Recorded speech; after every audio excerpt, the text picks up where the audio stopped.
أنا الفقير إلى رب البريات، أنا المسيكين في مجموع حالاتي، أنا الظلوم لنفسي وهي ظالمتي، والخير إن ياتينا من عنده ياتي.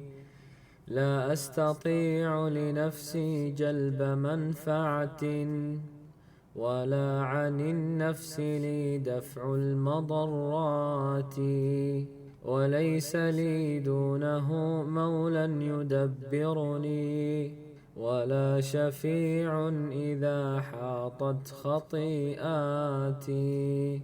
إلا بإذن من الرحمن خالقنا إلى الشفيع كما قد جاء في الآيات. ولست أملك شيئا دونه أبدا، ولا شريك أنا في بعض دراتي، ولا ظهير له كي يستعين به كما يكون لأرباب الولايات. والفقر لي وصف ذات لازم أبدا، كما الغنى أبدا وصف له ذاتي.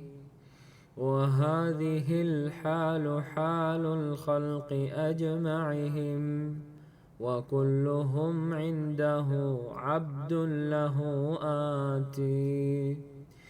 فمن بغى مطلبا من غير خالقه، فهو الجهول الظلوم المشرك العاتي.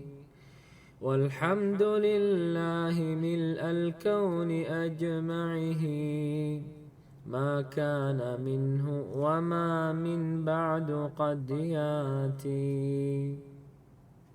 أنا الفقير إلى رب البريات.